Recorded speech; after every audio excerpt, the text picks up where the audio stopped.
ज्ञान की परख। राजा विक्रमादित्य सच्चे ज्ञान के बहुत बड़े पारखी थे तथा ज्ञानियों की बहुत कद्र करते थे। एक दिन राजा विक्रमादित्य एक वन में विचरण कर रहे थे, तभी उनके कानों में दो आदमियों की बातचीत के कुछ अंश सुनाई पड़े। उनकी बातों से राजा को समझ में आ गया कि उनमें से एक ज्योतिषी है तथा उसने चंदन का टीका भी लगा रखा था।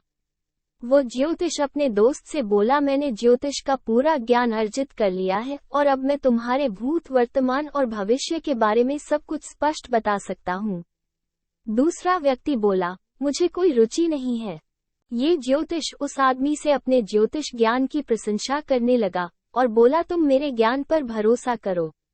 दूसरा व्यक्ति बोला, अच्छा, तुम मेरी भूत और वर्तमान से पूरी तरह परिचित हो और इसलिए सब कुछ बता सकते हो, पर अपने भविष्य के बारे में जानने की मेरी कोई भी इच्छा नहीं है। तुम अपना ज्ञान अपने तक ही सीमित रखो। तभी ज्योतिष की नजर जमीन पर पड़े पद चिन्हों पर गई और उसने कहा, ये पद चिन्ह किसी राजा के हैं और सत्यता की जांच तुम खुद कर सकते हो। ज्योतिष कहने लगा, राजा के पांव में ही कमल का चिन्ह होता है जो यहाँ नजर आ रहा है। उसके दोस्त ने सोचा कि सत्यता की जांच कर ली जाए, वरना ये ज्योतिषी बोलता ही रहेगा। और वो व्यक्ति बोला, ठीक है, हम सत्यता की जांच कर लेते हैं।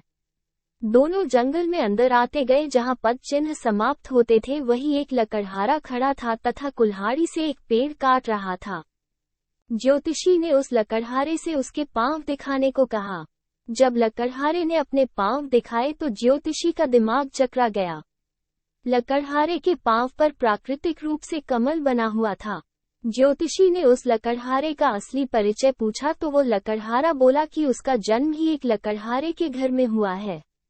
वो कई वर्षों से यही काम कर रहा है और उसके बाप दादे भी यही काम करते थे। दोनों उज्जैन नगरी की ओर चल दिए। जब वो राजमहल पहुंचे तो उन्होंने विक्रमादित्य से मिलने की इच्छा जताई। राजा से सैनिक उन्हें राजा से मिलवाने ले गए।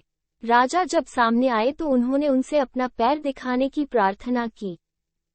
राजा विक्रम का पैर देखकर ज्योतिषी सन्न रह गया। राजा के पांव साधारण मनुष्य के पांव जैसे थे। आड़ी तिरछी रेखाएं थी और कोई कमल चिन्ह नहीं था। ज्योतिष को अपने ज्योतिष ज्ञान पर ही नहीं बल्कि पूरे ज्योतिष शास्त्र पर संदेह होने लगा। वो राजा से बोला, महाराज, ज्योतिष कहता है कि कमल चिन्ह जिसके पांव में मौजूद होगा वो व्यक्ति राजा होगा, पर यह सरासर असत्य है।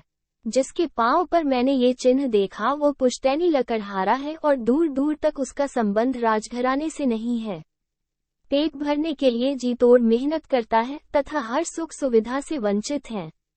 दूसरी ओर आप जैसा चक्रवर्ती सम्राट है जिसके भाग्य में संपूर्ण सुख देने वाली हर चीज है, जिसकी कीर्ति दूर दूर तक फैली हुई है। आपको राजाओं का राजा कहा जाता है, मगर आपके पांव में ऐसा कोई चीज मौजूद नहीं है। ज्योतिष की बात सुनकर राजा को हंसी आ गई और उन्होंने पूछा, क्या ज्ञान तथा विद्या पर से तुम्हारा विश्वास उठ गया? ज्योतिष ने जवाब दिया, बिल्कुल महाराज, मुझे अब रत्ती भर भी ज्योतिष शास्त्र पर विश्वास नहीं रहा। उसने राजा से विनम्रता पूर्वक विदा लेते हुए अपने मित्र से चलने का इशारा किया। जब वो चलने को हुआ तो राजा ने उसे रुकने को कहा। दोनों ठिठक कर रुक गए।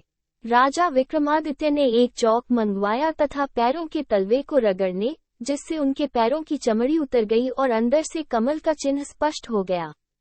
विक्रम ने कहा है, ज्योति जी महाराज, आपके ज्ञान में कोई कमी नहीं है, लेकिन आपका ज्ञान तब तक अधूरा रहेगा जब तक आप अपने ज्ञान की डींग हाँकते रहेंगे और उसकी सच्चाई की परख करते रहेंगे।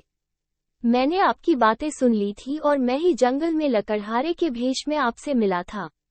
मैंने आपके विद्वान होने की जांच के लिए अपने पांवों पर खाल चढ़ा ली थी ताकि कमल की आकृति ढक जाए। आपने कमल की आकृति नहीं देखी तो आपका विश्वास ही अपनी विद्या से उठ गया। यह अच्छी बात नहीं है। ज्योतिषी समझ गया कि राजा क्या कहना चाहते हैं। उसने तय कर लिया कि वो सच्चे ज्ञान की जांच के परख से तथा बड़बोलेपन से परहेज करेगा। धन्यवाद। कृपया हमारे चैनल को लाइक और सब्सक्राइब करें।